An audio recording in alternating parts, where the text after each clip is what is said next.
Repentant Christian YouTube channel. அந்த நேரத்துக்காக நன்றி ஆண்டவரே. நாமத்துக்காக உங்களுடைய நாம பிரஸ்தாபத்துக்காக ஆண்டவரே நாங்கள் செய்யற சிறிய காரியங்களை கத்தர் அங்கீகரிக்கிறவராக இருக்கீங்க ஆண்டவரே. உங்களுக்கு நன்றி அப்பா. தம்பியோட பிரயாசங்களை கத்தர் அறிவிங்க ஆண்டவரே. ஸ்தோத்திரம். ஒவ்வொரு மாதமும் ஆண்டவரே எப்படியாவது ஆண்டுடைய பிள்ளைங்களுக்கும் ஆண்டுடைய அறியாத ஜனங்களுக்கும் இந்த வார்த்தைகள் போய் அவங்களுடைய வாழ்க்கையில கிரியை செய்யணும் என்ற பிரதான நோக்கத்தோடு கூட ஏற்கிற ஆண்டுடைய சுதந்திரமாப்பா செய்கிற இந்த செயல் காரியங்களை கத்தாவினுடைய கருத்துல நாங்கள் ஒப்புக் கொடுக்கிறோம் அப்பா. இந்த மாத நிகழ்ச்சியும் கத்தர் ஆசீர்வதிப்பீராக. கத்தாவின் நிகழ்ச்சியின் தொடக்கத்திலிருந்து முடிவு வரை ஆண்டுடைய ஸ்தோத்திரத்தை பிரசனம் இருக்கட்டும்பா. அப்பா நமக்கு ஸ்தோத்திரம் அப்பா. ஆண்டுடைய இந்த சூழ்நிலையில் ஆண்டுடைய தேவ ஆவியானவர் ஆண்டுடைய அப்பா செய்து இருக்கிற அவனுடைய பிள்ளை கத்தை நிரப்புவீராக. உங்க வார்த்தைகள் அன்றைய தெளிவாய் ஆண்டு வெளியில வர கத்தர் உதவி செய்யுங்க. இந்த வார்த்தைகளில் மற்றொரு இருதயத்தை தொட கத்தர் உதவி செய்யுங்க. அனைவருக்கு இது பிரயோஜனமா இருக்க கத்தர் உதவி செய்யுங்க. எல்லா தடைகளை கத்தாவை பயத்தை கத்தாவை எடுத்து போடுவீராக ஆண்டுடைய இந்த கருத்துல எங்களை ஒப்புக் கொண்டிருக்கிறோம். ஆண்டுடைய ஸ்தோத்திர முடிவு வரை இந்த பிரச்சனைகளோடு கூட இருக்கிற இயேசுவின் நாமத்தில் பிதாவே. கர்த்தருக்கு ஸ்தோத்திரம். இன்றைக்கு நம்ம இந்த பார்க்கக்கூடிய கேட்கிற இந்த செய்தியின் தலைப்பு என்ன அப்படின்னு நம்ம பார்த்தோம்னா, மனம் திரும்பி குணப்படுங்கள், மனம் திரும்பி ரட்சிப்பை பெற்றுக்கொள்வதுதான் இந்த வார்த்தையின் தலைப்பாக இன்றைக்கு நம்ம எடுத்துக்கொள்ள போகிறோம். கர்த்தருடைய பரிசுத்த நாமத்திற்கு மகிமை உண்டாவதாக. இந்த ஜூன் மாதத்திலும் ரிப்பண்டன்ட் கிறிஸ்டியன் சேனல் மூலமாக உங்கள் யாவரையும் சந்திப்பதில் கர்த்தருக்குள் மிகுந்த மகிழ்ச்சி அடைகிறேன். ஒரு விசையாக எல்லாரும் நம் தலைகளை தாழ்த்தி இருக்கிற இடங்கள்ல தேவனை நோக்கி நம்ம பார்க்கலாமா? ஆமென். எங்களை மிகவும் அதிகமாய் நேசிக்கிற எங்கள் அன்பின் பரலோக பிதாவே, உண்மை நன்றியோடு துதிக்கிறோம் தகப்பனே. அப்பா, நீர் கொடுத்த அந்த நல்ல நேரத்திற்காக கிருபைக்காக உமக்கு கோடி நன்றி செலுத்துகிறோம் ஆண்டவரே.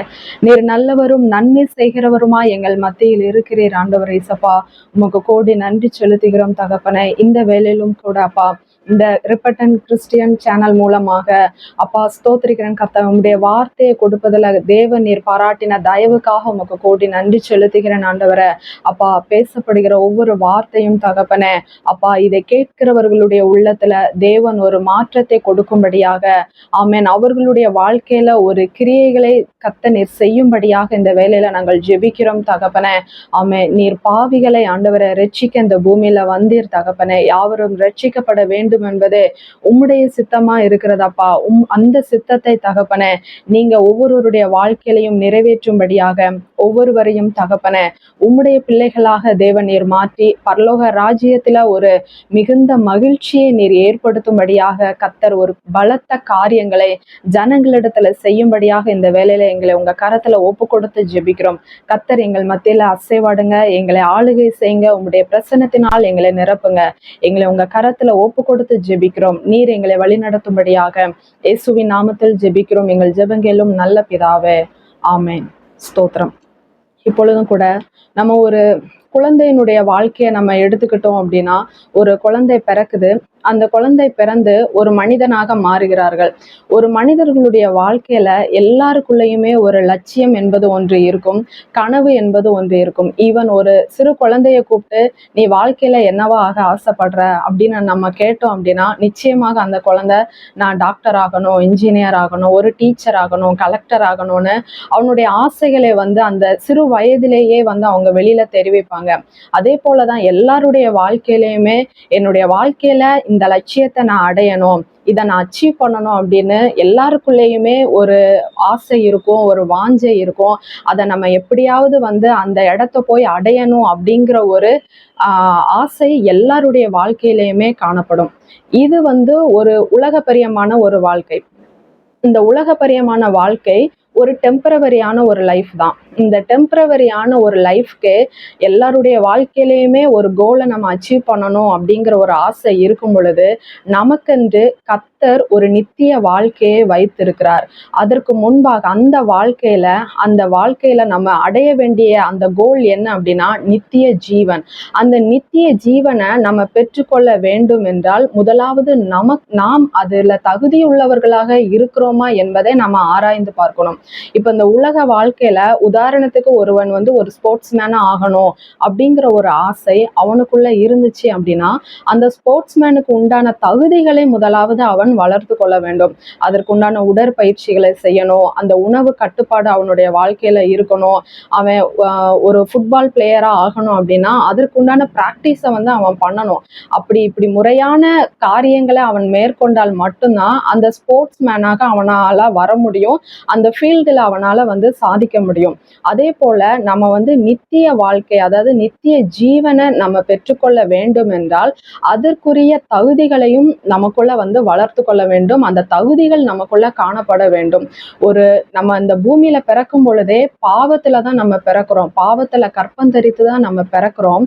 பாவமான ஒரு உலகத்துலதான் நம்ம வாழ்ந்து கொண்டு இருக்கிறோம். நம்ம எல்லாருமே வந்து நான் பரிசுத்தவான், நான் நீதிமான் அப்படிங்கிறத வந்து யாராலையுமே சொல்ல முடியாது. ஏன்னா எல்லாருக்குள்ளேயுமே பாவங்கள் காணப்படுகிறது. ஒருவேளை ஒரு சிலருக்குள்ள அது சிறிய பாவங்களாக இருக்கலாம், ஒரு சிலருக்குள்ள அது பெரிய பாவங்களாக இருக்கலாம்.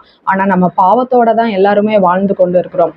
இந்த பாவமான வாழ்க்கையில இருந்து நம்ம அந்த நித்திய ஜீவனை நம்ம பெற்றுக்கொள்ள வேண்டும் என்றால் நம்ம என்ன செய்ய வேண்டும்? இந்த பாவ வாழ்க்கைக்கும் நித்திய ஜீவனுக்கும் இடையில ஒரு காரியம் நிகழ வேண்டும். அதுதான் மனம் திரும்புதல். அந்த மனம் திரும்புதல் ஒவ்வொரு மனிதனுடைய வாழ்க்கையிலையும் காணப்பட்டால் மட்டும்தான் இந்த பாவ வாழ்க்கையிலிருந்து ஒரு விடுதலையை பெற்று அவனால அந்த நித்திய ஜீவனை பெற்றுக்கொள்ள முடியும். அதை தான் நம்ம வந்து அப்போஸ்தலருடைய நடபடிகள் 3வது அதிகாரம் 20வது வசனத்துல நம்ம வாசிக்கிறோம். உங்கள் பாவங்கள் நிவிர்த்தி செய்யப்படும் பொருட்டு நீங்கள் மனம் திரும்பி குணப்படுங்கள். மீண்டுமாக வாசிக்கிறேன். உங்கள் பாவங்கள் நிவிர்த்தி செய்யப்படும் பொருட்டு நீங்கள் மனம் திரும்பி குணப்படுங்கள் அப்படின்னு. இதுல முதலாவது அந்த ஒரு இடத்த நம்ம எடுத்துக்கிட்டோம் அப்படின்னா, பாவங்கள் நிவிர்த்தி செய்யப்படும் பொருட்டு. நம்ம ஏற்கனவே சொன்ன மாதிரி நம்ம எல்லாருமே பாவத்திற்குள்ளாக தான் வாழ்ந்து கொண்டு இருக்கிறோம். அந்த பாவங்கள் நம்மை விட்டு போக வேண்டுமென்றால், அந்த பாவத்திலிருந்து நமக்கு ஒரு விடுதலை உண்டாக வேண்டுமானால், அந்த கடைசி 2 வார்த்தைகளை நம்ம எடுத்துக்கொண்டோம் என்றால், மனம் திரும்பி குணப்படுங்கள். அப்போ மனம் திரும்பினால் நம்ம வாழ்க்கையில குணப்படுதல் உண்டாகும். நம்முடைய பாவங்கள் நம்மை விட்டு விலக வேண்டும் என்றால் நம்மளுடைய வாழ்க்கையில மனம் திரும்புதல் மிகவும் முக்கியமான ஒரு காரியமாக காணப்படுகிறது. அந்த மனம் திரும்புதல் எப்போ ஒரு மனிதனுடைய வாழ்க்கையில ஏற்படுகிறதோ அவனுடைய வாழ்க்கையில குணப்படுதலும் காணப்படும். அந்த குணப்படுதல் தான் ரட்சிப்பு, நித்திய ஜீவனை பெற்றுக்கொள்ளுதல். அதுல நம்ம எதனாலும் நம்ம சேர்த்து கொள்ளலாம். ரட்சிப்பாக இருக்கலாம், பிரச்சனையிலிருந்து ஒரு விடுதலையாக இருக்கலாம், இல்ல பாவத்திலிருந்து ஒரு விடுதலையாக இருக்கலாம், சத்ருவின் போராட்டங்களிலிருந்து ஒரு விடுதலையாக இருக்கலாம். இப்படிப்பட்ட எந்த ஒரு விடுதலையை நம்ம பெற்றுக்கொள்ள வேண்டுமானாலும் சரி, இல்ல ரட்சிப்பை பெற்றுக்கொள்ள வேண்டுமானாலும் சரி, நித்திய ஜீவனை நம்ம சுதந்திரித்து கொள்ள வேண்டுமானாலும் சரி, நம்முடைய வாழ்க்கையில மனம் திரும்புதல் மிகவும் மிகவும் முக்கியமான ஒரு காரியமாக இருக்கிறது. அந்த மனம் திரும்புதல் எப்போ நம்ம வாழ்க்கையில ஏற்படுகிறதோ அதற்கு அப்புறமாக ஒரு மாற்றமும் நிச்சயமாக நம்முடைய வாழ்க்கையில வந்து காணப்படும். ஆனா மனிதர்களுடைய நிலைமை எப்படி இருக்கிறது? தேவன் விரும்புகிறார் மனம் திரும்ப வேண்டும் என்று. ஆனா மனிதர்கள் அதை ஏற்றுக்கொள்ள வந்து ஆயத்தமாக இருக்கிறார்கள் என்று பார்த்தால் அது வந்து கேள்விக்குறியாக தான் காணப்படுகிறது. அப்போஸ்தலர் 17வது அதிகாரத்துல 30வது வசனத்தை நம்ம வாசிக்கும் பொழுது, அறியாமையுள்ள காலங்களை தேவன் காணாதவர் போல் இருந்தார், இப்பொழுதோ மனம் திரும்ப வேண்டும் என்று எங்கும் உள்ள மனுஷர் எல்லாருக்கும் கட்டளை இடுகிறார். அறியாமையுள்ள காலம் இது எல்லாருடைய வாழ்க்கையிலையும் வந்து இருக்கிறது. அந்த அறியாமையுள்ள காலம் என்ன அப்படின்னா, நம்ம தேவன்னா யாரு, ரட்சிப்புனா என்ன, மனம் திரும்புதல்னா என்ன, நித்திய ஜீவன்னா என்ன அப்படிங்கிற ஒரு தெளிவு இல்லாதபடிக்கு வாழ்கிற ஒரு காலத்தை தான் கர்த்தர் அறியாமையுள்ள காலம் என்று இந்த இடத்துல வந்து குறிப்பிடுகிறார். அப்படி வந்து ஒரு அறியாமையுள்ள காலத்துல நம்ம செய்த பாவங்கள், தேவனுக்கு விரோதமாக நம்ம செய்த துன்மார்க்கமான கிரியைகள், அசுத்தமான காரியங்கள், இன்னும் எவ்வளவோ பாவங்களை வந்து நம்ம செய்து கொண்டு இருந்திருக்கிறோம். அந்த அறியாமையின் காலத்துல நம்ம செய்த எல்லா பாவங்களையும், குற்றங்களையும், தவறுகளையும் தேவன் காணாதவர் போல் இருந்தார். அதற்கு காரணம் என்ன?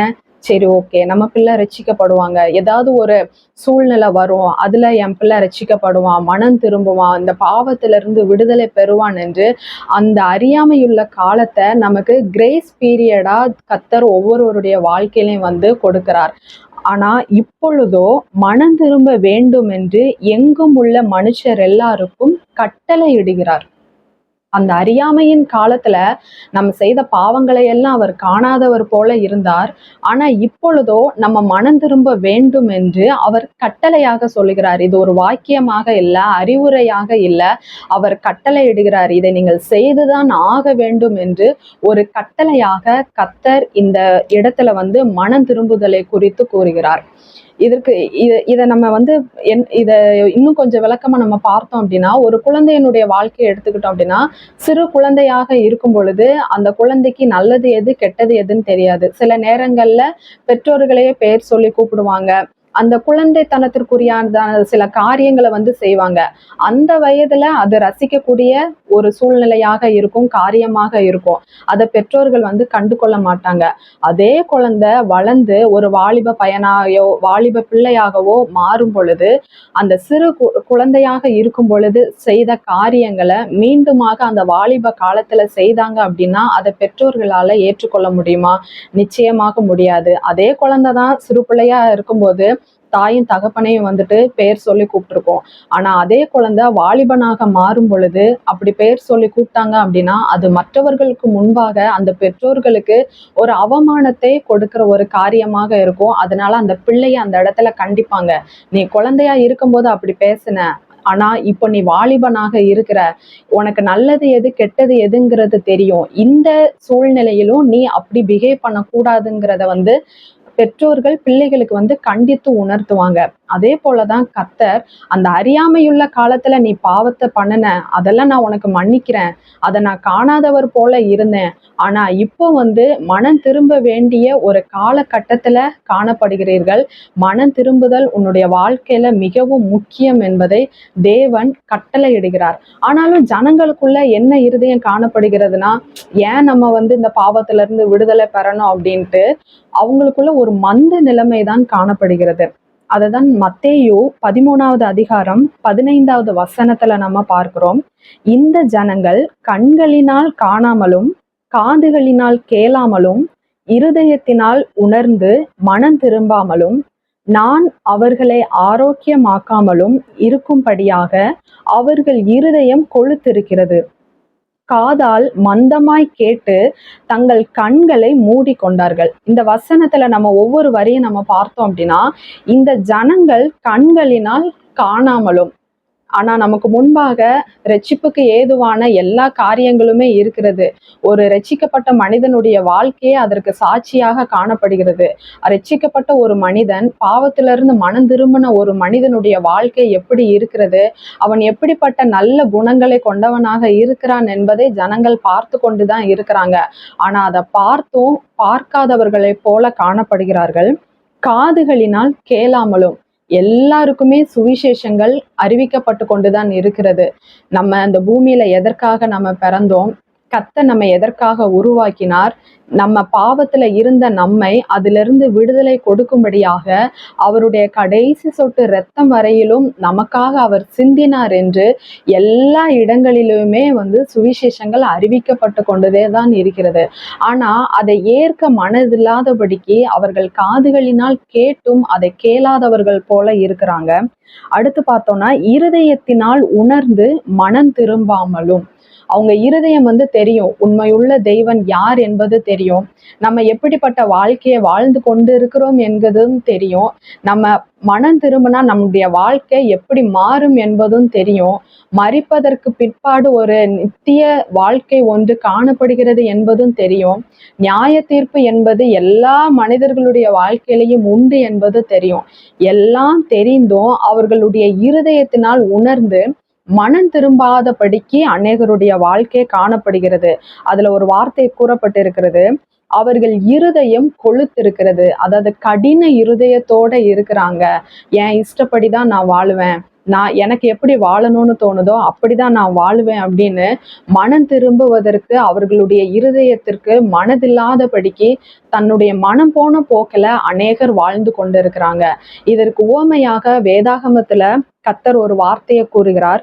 லூக்கா 13வது அதிகாரம் 6வது வசனத்திலிருந்து 9வது வசனம் வரைக்கும் இயேசு கிறிஸ்து ஒரு உவமையை அந்த இடத்துல கூறுகிறார். என்ன அப்படின்னா, ஒரு திராட்சை தோட்டம் இருக்குது. அந்த திராட்சை தோட்டத்துல ஒரு அத்தி மரம் காணப்படுகிறது. அந்த அத்தி மரத்தை அந்த திராட்சை தோட்டத்தின் உரிமையாளர், அந்த எஜமானர் வந்து 3 வருடங்களாக பார்க்கிறாரு. அந்த 3 வருடங்களுமே அந்த அத்திமரம் கனி கொடாம அது அப்படியே நிக்குது. ஒவ்வொரு முறை வந்து பார்க்கும் பொழுதும் அது அப்படியே இருக்கும் பொழுது, அந்த 3 வருடங்கள் கழித்து அந்த தோட்டக்காரனை கூப்பிட்டு அந்த எஜமான் சொல்றாரு, நானும் 3 வருடமா பார்த்துட்டு இருக்கேன், இந்த மரத்துல ஒரு கனி கூட இல்லையே, இதுக்கு மேல இதை எதுக்கு வச்சிருக்கணும், இதை நம்ம வெட்டி போட்டுறலாம் அப்படின்னு. ஆனா அந்த தோட்டக்காரன் வந்து என்ன சொல்றாரு தெரியுமா? இல்ல எஜமானே, நான் இதை வந்து கொத்தி எரு போடுறேன், இதை நான் பராமரிக்கிறேன், இன்னும் கொஞ்சம் காலம் கூட நம்ம பார்ப்போம், ஒருவேளை இந்த ஆஹ் திராட்சை தோட்டத்துல இருக்கிற இந்த அத்தி மரம் கனி கொடுக்குதான்னு பார்ப்போம், கனி கொடுத்துச்சு அப்படின்னா அதை நம்ம விட்டுருவோம், இல்ல அதுக்கப்புறமா அது கனி கொடுக்கல அப்படின்னா அதை நம்ம வெட்டி போட்டுருவோம் அப்படின்னு. இன்றைக்கும் கர்த்தர் வந்து நம்ம வாழ்க்கையில இப்படிதான் வந்து அவர் செயல்படுகிறார். என்ன அப்படின்னா, ஒவ்வொரு முறையும் நம்ம கிட்ட வந்து எதிர்பார்க்கிறார், என் பிள்ளை இந்த பாவத்துல இருந்து விடுதலை பெற மாட்டாங்களா, மனம் திரும்பிட மாட்டாங்களா, என் கூட வந்து சேர்ந்துட மாட்டாங்களா, நித்திய ஜீவனை சுதந்திரிப்பதற்கு அவர்கள் தகுதியுள்ளவர்களாக மாறிட மாட்டாங்களா அப்படின்னு கர்த்தர் ஒவ்வொரு முறையும் நம்மை பார்த்து கொண்டே இருக்கிறார். ஆனா அதை நம்ம கை கொள்ளாதபடிக்கு, மனம் திரும்பாதபடிக்கு, நம்ம மனம் போன வாழ்க்கைய நம்ம வாழ்ந்து கொண்டே இருந்தோம் அப்படின்னா ஒரு நாள் நிச்சயமாக நமக்கு அழிவுதான் வந்து சேரும். அதை கர்த்தர் வந்து ஆணித்தரமாக இந்த உவமையின் மூலமாக கூறுகிறார். ஜனங்களுடைய இருதயமும் இப்போ மனம் திரும்புவதற்கு மனதில்லாதபடிக்கு தான் காணப்படுறாங்க. ஒரு பிரச்சனை வந்துச்சு அப்படின்னா அது அந்த பிரச்சனை எதனால ஏற்படுகிறதுன்னு பார்க்கறது கிடையாது, உடனே கர்த்தரை தான் தூஷிப்பாங்க. நான் எவ்வளோ ஆலயத்துக்கு போய் என்ன செய்யறது, ஜெபம் பண்ணி என்ன செய்யறது, என் வாழ்க்கையில இந்த பிரச்சனை வந்துருச்சு அப்படின்னு. ஆனா நாம செய்கிற தவறுகளினாலதான் இப்படிப்பட்ட பிரச்சனைகள் வந்து வாழ்க்கையில ஏற்படுகிறது என்பதை யாருமே வந்து அதை உணர்ந்து கொள்வதே கிடையாது. அததான் வெளிப்படுத்துதல்ல 16வது அதிகாரம் 11வது வசனத்துல பார்க்கிறோம், தங்கள் வருத்தங்களாலும் தங்கள் புண்களாலும் பரலோகத்தின் தேவனை தூஷித்தார்களே அல்லாமல் தங்கள் கிரியைகளை விட்டு மனம் திரும்பவில்லை. பிரச்சனைகள் ஏற்படுகிறது, போராட்டங்கள் ஏற்படுகிறது, அது எல்லாத்துலேயுமே வந்து அவங்களுடைய பாவங்கள் தான் அதற்கு காரணமாக இருக்கிறது, அவங்க செய்த துர்க்கிரியைகள் தான் அவர்களுடைய பிரச்சனைகளுக்கு காரணமாக இருக்கிறது என்பதை அறியாதபடிக்கு கர்த்தரை தான் தூஷிக்கிறாங்க. நான் கர்த்தரை தேடியும் எனக்கு ஒண்ணுமே இல்லை அப்படின்னு தேவனை தான் தூஷிக்கிறாங்களே ஒழிய தன்னுடைய பாவங்களை விட்டு மனம் திரும்புவதற்கு அவர்களுக்கு மனதில்லை. ஜனங்களுடைய இருதயம் இப்படிதான் காணப்படுகிறது. மனம் திரும்புவதற்கு கர்த்தர் எல்லா வாய்ப்புகளையும் கொடுக்கிறார், கிருபையின் காலத்தை நமக்கு தருகிறார், சுவிசேஷங்கள் அறிவிக்கப்படுகிறது. நம்ம வந்து பாவத்தோடு வாழ்ந்தோம் அப்படின்னா நம்முடைய முடிவு எப்படி காணப்படும் என்பதையும் வந்து தேவன் வார்த்தையின் மூலமாக அவருடைய பிள்ளைகளின் மூலமாக நமக்கு உணர்த்துகிறார். ஆனா நம்ம உணர்வில்லாதபடிக்கு இன்னும் அந்த பாவத்தோட தான் நம்ம வாழ்ந்து கொண்டிருக்கிறோம்.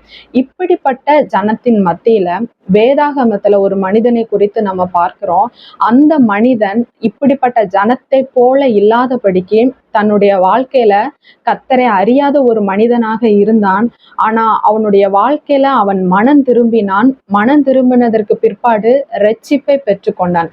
அந்த ஒரு மனிதனை குறித்து தான் நாம இப்ப பார்க்க போறோம். நம்ம எல்லாருக்குமே தெரிந்த ஒரு மனிதன் தான் சகேயு.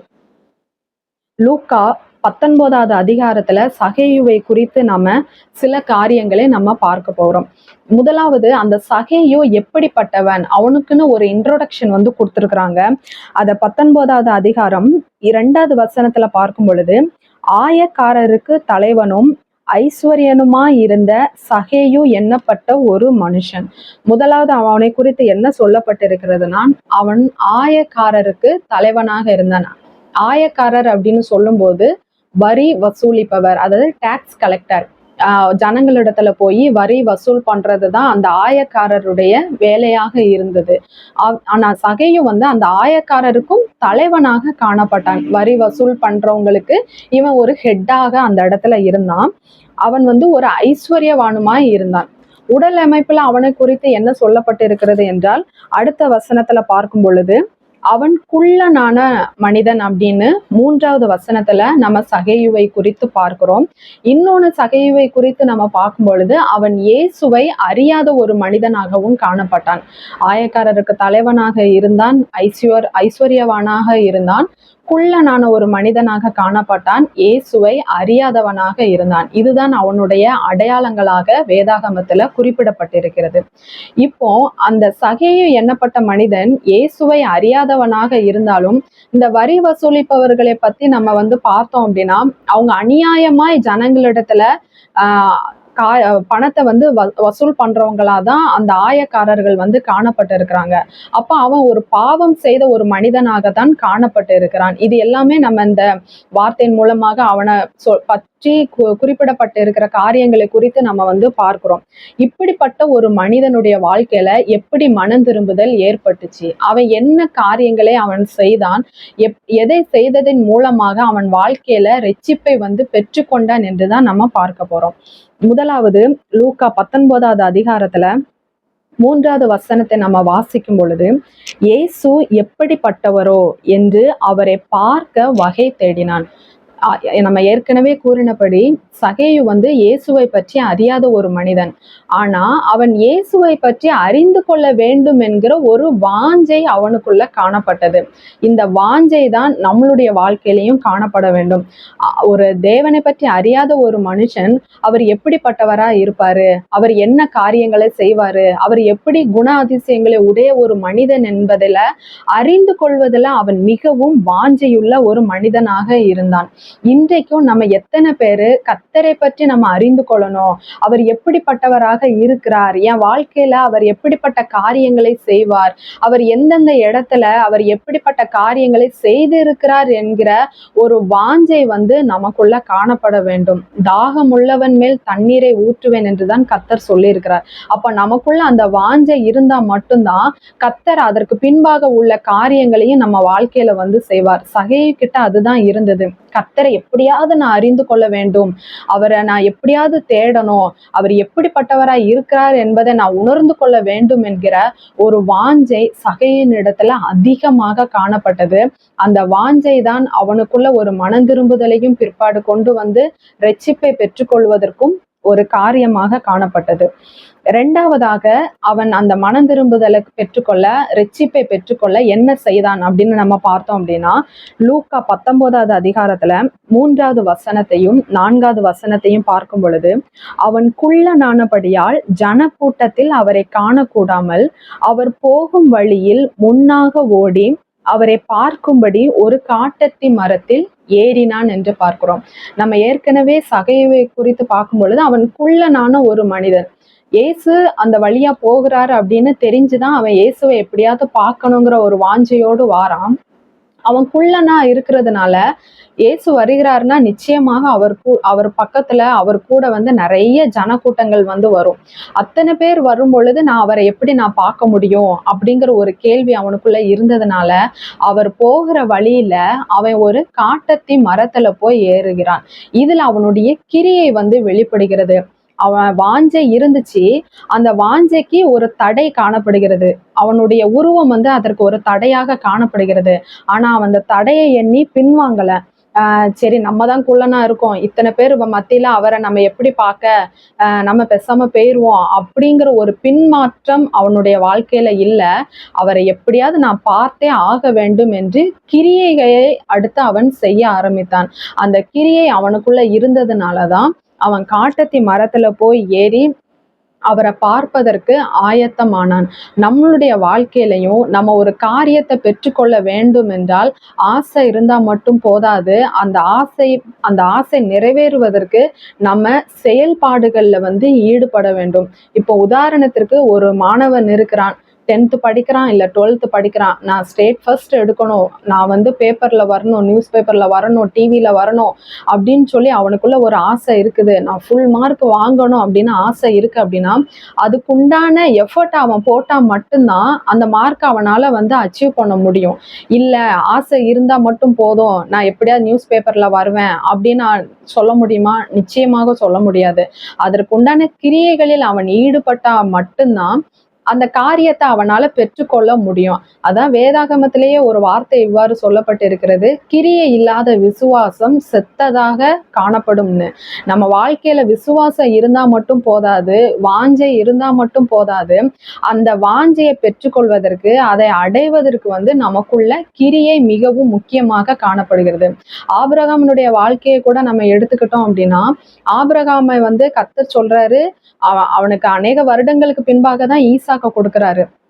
ஈசாக்க கொடுத்துட்டு கர்த்தர் என்ன சொல்றாரு, உனக்கு ஏக புத்திரன்னு தெரியும், ஒரே புதல்வன்னு தெரியும், ஆனா அவனை நீ எனக்காக பலியிடணும் அப்படின்னு சொன்ன உடனே ஆபிரகாம் பின்வாங்கல. என்னடா இது, கர்த்தர் நமக்கு இத்தனை வருடங்கள் கொடுத்து கழிச்சு ஒரு குழந்தைய கொடுத்தாரு, அதை பலி கேட்கிறாரே அப்படின்னு அவன் எந்த ஒரு யோசனையும் பண்ணாம கர்த்தர் சொன்ன உடனே அந்த காரியத்துக்கு கீழ்ப்படிந்து அவன் நேரா அந்த பலியிடுவதற்குண்டான செயல்ல ஈடுபட்டான். அதனாலதான் ஆபிரகாம நம்ம விசுவாசத்தின் தகப்பன் அப்படின்னு இன்றைக்கும் நம்ம கூறி கொண்டு இருக்கிறோம். அப்ப நமக்குள்ள விசுவாசமும் வாஞ்சையும் இருந்தா மட்டும் போதாது, அதை பெற்றுக்கொள்வதற்கு நமக்குள்ள கிரியை காணப்பட வேண்டும். அப்ப சகேயு இயேசுவை அறிந்து கொள்ள வேண்டும் என்கிற வாஞ்சை முதலாவது இருந்தது, அதனுடைய கிரியைகளையும் அவன் செய்ய ஆரம்பித்தான்.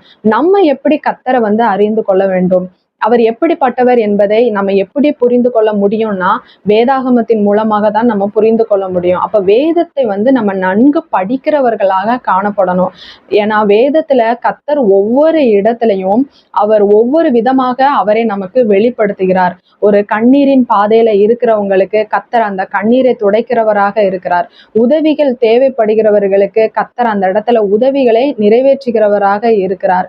கஷ்டத்தின் மத்தியில இருக்கிறவங்களுக்கு அதுல இருந்து விடுதலையை கொடுக்கிற தேவனாக அவரை வெளிப்படுத்தியிருக்கிறார்.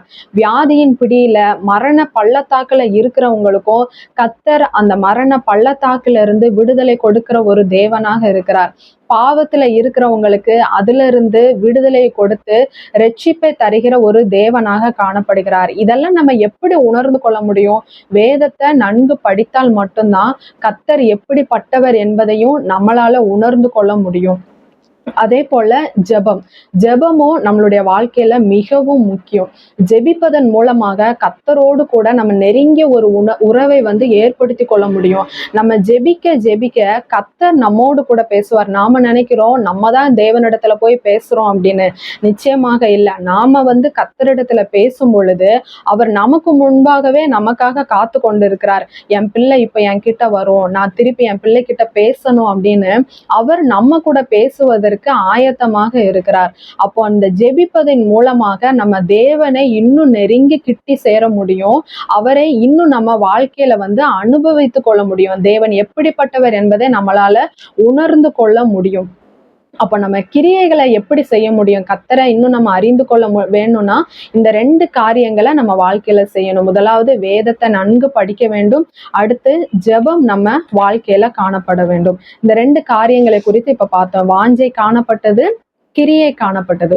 மூன்றாவதாக சகையனுடைய வாழ்க்கையில ரட்சிப்பை பெற்றுக்கொள்ள அவன் என்ன செய்தான் அப்படின்னு பார்த்தோம் அப்படின்னா, லூக்கா 19வது அதிகாரம் 5வது வசனத்துல பார்க்கிறோம். இயேசு அந்த இடத்தில் வந்தபோது அண்ணாந்து பார்த்து அவனை கண்டு, சகேயுவே, நீ சீக்கிரமாய் இறங்கி வா, இன்றைக்கு நான் உன் வீட்டிலே தங்க வேண்டும் என்றார். கர்த்தர் அவனுடைய வாழ்க்கையில் வந்தார். இயேசு சகேயனுடைய வாழ்க்கையில் வந்தார். வாஞ்சையும் கிரியையும் இருந்ததுனால அந்த இடத்துல அவன் போய் இயேசுவை பார்க்கணுன்ட்டு தான் சகேயு காட்டத்தி மரத்துல போய் ஏறி இருக்கிறான். ஆனா அந்த இடத்துல வந்த உடனே இயேசுவே அவனை அண்ணாந்து பார்க்கிறாரு. சகேயு இயேசுவை கூப்பிடல. சகேயை கூப்பிடுவதற்கு முன்பாகவே இயேசு கிறிஸ்து அந்த இடத்திற்கு வந்த உடனே அண்ணாந்து பார்த்து சகேயுவை கூப்பிடுறாரு. சகேயுவே, நீ இறங்கி வா, நான் இன்னைக்கு உன் வீட்டுல தங்கணும் அப்படின்னு. இது எவ்வளவு பெரிய பாக்கியம் பாருங்க. ஒரு இயேசு கிறிஸ்து, உலகத்தை படைத்த ஒரு தேவன் நம்ம வாழ்க்கையில வாராரு, நம்ம வீட்டுக்கு வாராரு, நம்மளோடு கூட அவர் இருக்க போறார் என்றால் அது எவ்வளவு பெரிய ஒரு பாக்கியமாக காணப்படும். இது எப்போ சகேயுவுக்கு கிடைச்சது? அவனுக்குள்ள அந்த வாஞ்சையும் கிரியையும் காணப்பட்டதுனால இயேசு அவனுடைய வாழ்க்கையில வந்தார். 1 நாளாகமம் 28:9 பார்க்கிறோம், நீ அவரை தேடினால் உனக்கு தென்படுவார் அப்படின்னு. அப்ப நம்ம முதலாவது கர்த்தரை தேடணும். அவரை தேடினாதான் அவரும் நம்ம வாழ்க்கையில வருவாரு. ஆனா அவர் எப்பவுமே ஆயத்தமா தான் இருக்கிறாரு. நம்ம வாழ்க்கையில வருவதற்கு, நம்ம கூட இருப்பதற்கு கர்த்தர் எப்போதுமே ஆயத்தமாக தான் இருக்கிறாரு. அதான் வெளிப்படுத்துதல் 3வது அதிகாரம் 20வது வசனத்துல பார்க்கிறோம். இதோ வாசற்படியிலே நின்று தட்டுகிறேன். ஒருவன் என் சத்தத்தை கேட்டு கதவை திறந்தால் அவனிடத்தில் நான் பிரவேசித்து அவனோட போஜனம் பண்ணுவேன், அவனும் என்னோட போஜனம் பண்ணுவான். அவன் நம்ம பக்கத்திலேயே தான் இருந்து நம்மளுடைய இருதய கதவை ஒவ்வொரு முறையும் தட்டி கொண்டே இருக்கிறார். என் பிள்ளை இன்னைக்கு கதவை திறந்துட மாட்டாளா, நான் என் பிள்ளையோடு கூட நான் இருக்கணும் அப்படின்னு கர்த்தர் ஆயத்தமா அவர் வாஞ்சையோட இருக்கிறாரு. ஆனா நம்ம தான் என்ன பண்றோம், கதவை மூடிட்டு ஏசப்பா நீங்க கொஞ்ச நேரத்துக்கு தள்ளியே இருங்க, இன்னும் நான் நிறைய பாவத்தை செய்ய வேண்டியது இருக்குது, நிறைய உலக பிரியமான ஆடம்பர வாழ்க்கையில நான் இன்னும் நிறைய காரியங்களை செய்ய வேண்டியது இருக்குது, அதெல்லாம் நான் செஞ்சு முடிச்சுக்கிட்டுறேன், அதுக்கப்புறம் நீங்க என் வாழ்க்கையில வாங்கன்னு சொல்லி அவரை நம்ம வெளியிலேயே நிப்பாட்டி வச்சிட்டு இருக்கிறோம். ஆனா கர்த்தர் பாருங்க, நம்ம பக்கத்திலே இருந்து அவருக்கு கதவை தட்டி கொண்டே இருக்கிறார். நம்ம இப்பொழுதே நம்ம வாழ்க்கையில அந்த பாவத்தெல்லாம் விட்டுட்டு நம்ம கதவை திறந்தோம் அப்படின்னா அவர் நிச்சயமாக நம்ம வாழ்க்கையில நம்ம கூடயே இருக்கிற ஒரு தேவனாக அவர் காணப்படுவார். 3வதாக இதுதான் சகையனுடைய வாழ்க்கையில இருந்தது. இயேசு அவனுடைய வாழ்வில் வந்தார். 4வதாக சகையு என்ன பண்ணா, ரட்சிப்பை பெற்றுக்கொள்ள என்ன பண்ணனான்னு பார்த்தோம்னா, லூக்கா 19வது அதிகாரம் 8வது வசனத்துல பார்க்கும் பொழுது, சகையு நின்று கர்த்தரை நோக்கி, ஆண்டவரே என் ஆஸ்திகளில் பாதியை ஏழைகளுக்கு கொடுக்கிறேன், நான் ஒருவனிடத்தில் எதையாகிலும் அநியாயமாய் வாங்கினதுண்டானால் நாளத்தனையாக திரும்ப செலுத்துகிறேன் என்றான். இது ஒரு பாவ அறிக்கை ஜெபம். சகேயு இயேசுவின் இடத்துல பாவத்தை அறிக்கை எடுக்கிறான். இயேசு அவனுடைய வாழ்க்கையில வந்த உடனே அவன் எதையுமே மூடி மறைக்கல. அவன் எனக்கு தெரியும் நம்ம இவ்வளோ தவறுகளை நம்ம இந்த ஆயக்காரனுக்கு தலைவனாக இருந்து இயேசு நம்மளுடைய வாழ்க்கையில வருவதற்கு முன்பாக இத்தனை பாவத்தை நம்ம செஞ்சிருக்கிறோம், இத்தனை தவறுகளை நம்ம செஞ்சிருக்கிறோங்கிறது சகையினுடைய உள்மனதுல அவன் உணர்த்தப்பட்டதுனாலதான் அந்த இடத்துல பாவ அறிக்கை செய்கிறான். அவன் நினைச்சிருந்தா அவன் அதை சொல்லாமலே இருந்திருக்கலாம். இயேசு போயிருவாரு, இவர்கிட்ட எதுக்கு நம்மளுடைய பாவத்தெல்லாம் சொல்லி நம்ம அறிக்கையிடணும் அப்படின்னு நினைச்சிருக்கலாம். ஆனா சகையும் அந்த இடத்துல தன்னுடைய பாவத்தெல்லாம் அறிக்கையிட்டதுனால மட்டும்தான் அவனுடைய பழைய வாழ்க்கையிலிருந்து ஒரு விடுதலையை பெற்று புதிய வாழ்க்கைக்குள்ளாக போய் அந்த ரட்சிப்பையும் அவனால பெற்றுக்கொள்ள முடிந்தது. நீதிமொழிகள் 28:13 அதை தான் நம்ம பார்க்கிறோம்.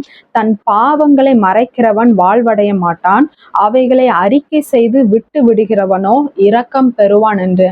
நம்ம நினைக்கிறோம் நம்ம அந்தரங்கத்துல செய்கிற பாவம் கர்த்தருக்கு தெரியாது. ஒருவேளை நம்ம மனிதர்களுடைய கண்களை மறைச்சிடலாம், மனிதர்களுக்கு தெரியாம அவர்களுக்கு முன்பாக நம்ம நல்லவர்களாக ஒரு வேஷத்தை போட்டுட்டு அந்தரங்கத்துல பல பாவங்களை செய்கிறவர்களாக இருக்கலாம். ஆனா தேவனுக்கு தெரியும் நம்ம என்ன காரியத்தை செய்து கொண்டிருக்கிறோம், நம்ம எப்படிப்பட்ட இருதயத்தை உடையவர்களாக இருக்கிறோம் என்பது கர்த்தருக்கு நன்றாகவே தெரியும். அந்த தேவனிடத்துல நம்ம பாவத்தை என்னைக்குமே மறைச்சு வாழ முடியாது. அப்படி நம்ம பாவத்தை அறிக்கையிடுறதுக்கு மனது இல்லாம அதை மறைச்சு இருந்தோம் அப்படின்னா நம்மளுடைய வாழ்வு அழிந்து போகும். நம்மளால அந்த நித்திய ஜீவனை பெற்றுக்கொள்ள முடியாது. அதற்கு பதிலாக நம்ம அந்த பாவத்தை கர்த்தர் சமூகத்துல போய், கர்த்தாவே நான் இவ்வளோ நாள் இந்த பாவத்துல நான் ஈடுபட்டிருந்தேன், இந்த பாவம்லாம் என் வாழ்க்கையில இருந்துச்சு, நான் உமக்கு பிரியமில்லாத ஒரு வாழ்க்கையை இத்தனை நாள் நான் வாழ்ந்து கொண்டிருந்தேன், ஆனா இனிமே நான் புது சிருஷ்டியாக மாற நான் ஆசைப்படுகிறேன், நான் உமக்குள்ள ஒரு வாழ்க்கையை வாழ நான் ஆசைப்படுகிறேன், அந்த நித்திய ஜீவனை நானும் சுதந்திரித்து கொள்ளணும், உங்க வலது பாரிசத்துல நானும் வீற்றிருக்கணும்னு சொல்லி அந்த ஒரு வாஞ்சையோடு கூட நம்மளுடைய பாவத்தை எல்லாம் கர்த்தருடைய சமூகத்துல நம்ம அறிக்கையிட்டோம் அப்படின்னா நிச்சயமாக தேவன் நமக்கு ஒரு புதிய வாழ்க்கையை அதற்கு பிற்பாடு தர அவர் ஆயத்தமாக இருக்கிறார். இப்போ ஒரு உதாரணத்துக்கு நம்ம எல்லாருமே ஒரு கதையை ஸ்கூல் படிக்கும் போதே நம்ம கேட்டிருப்போம். ஒரு வீட்டுல 2 சகோதரர்கள் இருக்கிறாங்க, ஒரு அண்ணனும் ஒரு தம்பியும் இருக்கிறாங்க. அந்த அண்ணன் தம்பி 2 பேர்ல தம்பி ஒரு சின்ன தவறை பண்ணிட்டான். அவங்க வீட்டுல இருக்கிற கோழி வளர்க்குறாங்க, அந்த கோழி குஞ்சுல ஒரு கோழி குஞ்சை அவன் கொன்னுட்டான். அதாவது தெரியாம விளையாடும் போது கால் மிதிச்சு வந்து அந்த கோழி குஞ்சு வந்து இறந்துட்டு.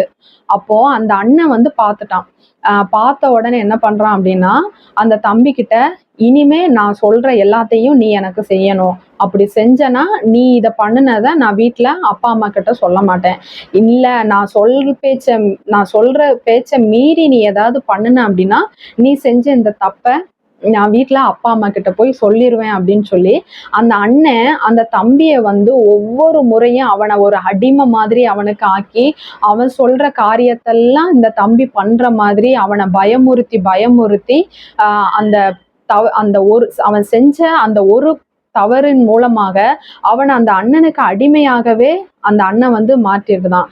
இதுக்கப்புறமா அந்த தம்பி என்ன செய்யறான், இனியும் நம்ம அப்பா அம்மா கிட்ட மறைச்சி அண்ணனுக்கு அடிமையா இருக்கக்கூடாது அப்படின்னு சொல்லி நேரா அவங்க அப்பா அம்மா கிட்டயே போய், அப்பா அம்மா, நான் இந்த மாதிரி ஒரு தவறை வந்து பண்ணிட்டேன், நீங்க என்னை மன்னிச்சிடுங்க அப்படின்னு போய் அவங்க அப்பா அம்மா கிட்ட போய் அதை சொல்லும் போது, அவங்க, சரி தம்பி, இனிமே நீ இப்படி கவனக்குறைவோட இருக்காத, கவனமா இருக்கணும், இனிமே இப்படி தவற பண்ணாத அப்படின்னு சொல்லி அந்த பேரண்ட்டும் வந்து அந்த குழந்தைக்கு வந்து அறிவுரை சொல்றாங்க.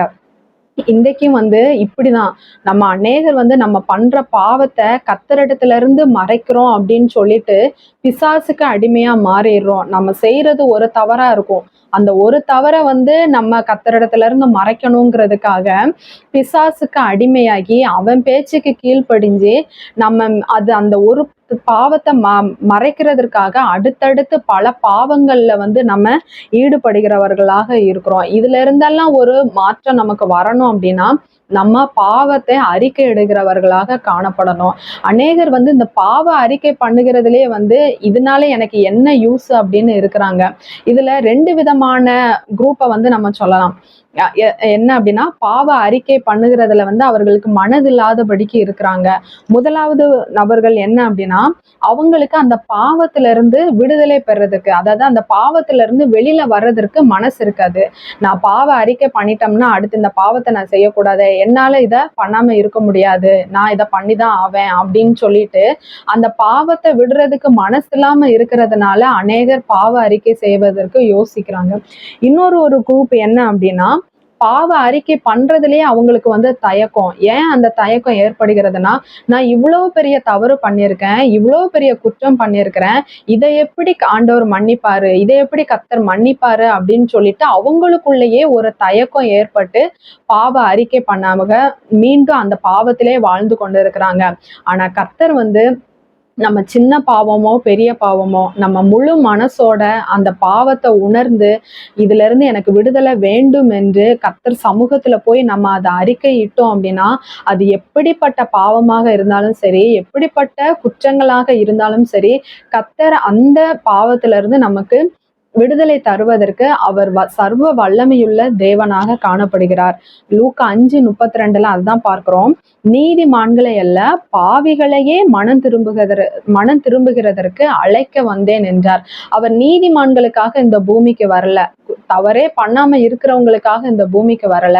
யாரு பல குற்றங்களை பண்ணி தவறுகளை பண்ணி பாவத்துல வாழ்ந்து பாவிகளாக வாழ்ந்து கொண்டு இருக்கிறாங்களோ அவங்கள ரட்சிக்கணும், அவங்கள தன்னுடைய சொந்த பிள்ளைகளாக மாற்ற வேண்டும் என்பதற்காக தான் இயேசு கிறிஸ்து இந்த பூமிக்கு வந்தார். அதை நம்ம உணர்ந்தோம் அப்படின்னா நிச்சயமாக நம்மளுடைய பாவங்களை எல்லாம் அவருடைய சமூகத்துல அறிக்கையிட்டு அதுல இருந்து விடுதலை பெற முடியும்.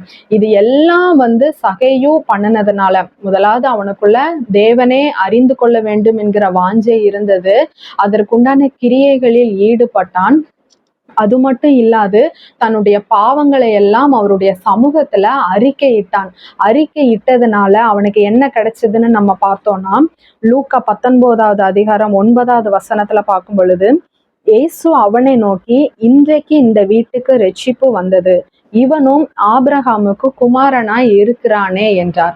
கர்த்தர் ஒரு விலையேற பெற்ற ஒரு கிஃப்ட சகையனுக்கு வந்து கொடுத்திருக்கிறார், அதுதான் ரட்சிப்பு. அந்த ரட்சிப்பை கர்த்தர் சகையனுடைய வாழ்க்கையில கொடுத்ததுனால அவனும் நித்திய ஜீவனுக்கு சுதந்திரவாளியாக மாறிவிட்டான். அவனுடைய பழைய வாழ்க்கை, அந்த பாவ வாழ்க்கை எல்லாவற்றிலிருந்தும் கர்த்தர் ஒரு முற்றுப்புள்ளியை கொடுத்து அவனை ஒரு புதிய சிருஷ்டியாக தேவன் மாற்றி அவனுக்கு இரட்சிப்பு என்கிற ஒரு விலையேற பெற்ற ஒரு அடையாளத்தை கர்த்தர் கொடுத்து நித்திய ஜீவனை சுதந்திரிக்கும்படியாக அவனை தகுதியுள்ளவனாக மாற்றினார். இன்றைக்கு இந்த வார்த்தையை கேட்டுக்கொண்டு இருக்கிறதான ஒவ்வொருவருடைய வாழ்க்கையிலையும் ஒரு உணர்வை தேவன் கொடுக்கணும். என்ன அப்படின்னா, சகைவை போல மனம் திரும்புவதற்கு நம்முடைய மனது ஒருவேளை இடம் கொடாமல் இருந்துச்சு அப்படின்னா, இன்றைக்கு நம்ம ஒரு தீர்மானத்தை எடுத்துக்கொள்வோம். சகையுமே ஒரு பாவமான வாழ்க்கையை தான் வாழ்ந்து கொண்டிருந்தான். இயேசுவை அறியாதவனாக காணப்பட்டான். அப்படிப்பட்ட சகையோ தன்னுடைய வாழ்க்கையை கர்த்தருக்கென்று அர்ப்பணித்தான். அவனுக்கு தேவனுக்கேற்ற ஒரு வாஞ்சை அவனுக்குள்ள இருந்தது. இன்றைக்கும் நமக்குள்ள தேவனை அறிய வேண்டும் என்கிற வாஞ்சையோடு, அந்த வாஞ்சையோடு நின்று விடாமல் இன்னும் கர்த்தருக்காக என்ன செய்யணும், அவர் என் வாழ்க்கையில வரணும்னா என்ன பண்ண வேண்டும் என்கிற கிரியைகள் நம்ம வாழ்க்கையில காணப்படுமானால் இயேசு நிச்சயமாக நம்ம வாழ்க்கையிலையும் வருவார். அப்படி இயேசு நம்ம வாழ்க்கையில வரும் பொழுது நம்ம பாவங்களை எல்லாம் அவர் சமூகத்துல அறிக்கையிட்டோம் என்றால், இதை கேட்டு கொண்டிருக்கிற நம்மளுடைய வாழ்க்கையிலையும் தேவன் விலையேற பெற்ற அந்த இரட்சிப்பை நமக்கு கொடுத்து அவருடைய பிள்ளைகளாக நம்மை மாற்றி அவருடைய நித்திய ஜீவனுக்கு சுதந்திரவாளிகளாக நம்மையும் தேவன் மாற்றுவார் என்பதுல எந்தவித சந்தேகமும் இல்லை. நம்ம எல்லாரும் கர்த்தர் பேசின இந்த வார்த்தைக்காக தலைகளை தாழ்த்தி ஒரு விசையாக ஜெபிக்கலாமா? எங்களை மிகவும் அதிகமாய் நேசிக்கிற எங்கள் அன்பின் பரலோக பிதாவே, உங்க அன்புக்காக உமக்கு கோடி நன்றி செலுத்துகிறேன் ஆண்டவரே. அப்பா, மனம் திரும்புதல் எங்களுடைய வாழ்க்கையில எவ்வளவு பெரிய ஒரு முக்கியமான ஒரு செயலாக இருக்கிறது அப்பா. மனம் திரும்பி குணப்படுங்கள் என்று எங்களுக்கு நீங்க சொல்லியிருக்கிறீங்க ஆண்டவரே. அப்பா, மனம் திரும்பி எங்களுடைய பாவங்களை எல்லாம் உங்க சமூகத்துல நாங்கள் அறிக்கையிட்டு அந்த விலையேற பெற்ற இரட்சிப்பை பெற்றுக்கொள்ள எங்களை தகுதி உள்ளவர்களாக நீங்க மாற்றுங்க அப்பா. சகையனுடைய வாழ்க்கையில இருந்ததான அந்த ஒரு வாஞ்சை இன்றைக்கும் அப்பா எங்களுக்குள்ள நீங்க தாங்க ஆண்டவரே. எங்களுக்குள்ள ஆண்டவர் ஏசப்பா ஸ்தோத்திரம். உண்மை அறிவதற்கு அப்பா, உண்மை நாங்கள் இன்னும் புரிந்து கொள்வதற்கு என்னென்ன காரியங்களை செய்ய வேண்டும் என்கிற அப்பா கிரியைகளை நாங்கள் செய்கிறவர்களாக நாங்க காணப்படணும் ஆண்டவரே. நீங்க எங்க வாழ்க்கையில வாங்க அப்பா தகப்பனே. எங்கள் பாவங்களை எல்லாம் இந்த வேலையில அப்பா நாங்க உம்முடைய சமூகத்துல நாங்கள் அறிக்கை இடுகிறோம் ஆண்டவரே. எங்க வாழ்க்கையும் ஒரு புதிய மனிதனாக நாங்கள் மாற வேண்டும் அப்பா. எங்களுடைய பழைய வாழ்க்கை எல்லாம் மறைந்து ஒரு புதிய மனிதனாக எங்களை மாற்றுங்க தகப்பனே. அந்த நித்திய ஜீவனை சுதந்திரித்துக் கொள்வதற்கு எங்களை தகுதியுள்ள பிள்ளைகளாக நீங்க மாற்றுங்க. உம்முடைய இரத்தம் எங்களையும் சுத்திகரிக்கட்டும் தகப்பனே. ஆமேன். இந்த வார்த்தையை கர்த்தர் எங்க வாழ்க்கையில நீங்க ஆசீர்வதித்து கொடுங்க. இந்த வார்த்தையின்படி நாங்கள் வாழ எங்களை உங்க கரங்கள்ல நாங்க அர்ப்பணிக்கிறோம். இயேசுவின் நாமத்தில் ஜெபிக்கிறோம் எங்கள் ஜெபங்கேலும் நல்ல பிதாவே. ஆமென். என் ஆத்துமாவே கர்த்தரையே ஸ்தோத்திரி, என் முழு உள்ளமே அவருடைய பரிசுத்த நாமத்தை ஸ்தோத்திரி. என் ஆத்துமாவே கர்த்தரையே ஸ்தோத்திரி, கர்த்தர் செய்த சகல உபகாரங்களையும் மறவாதே. ஆமென். கர்த்தர் தாமே உங்கள் யாவரையும் ஆசீர்வதிப்பாராக. ஆமென்.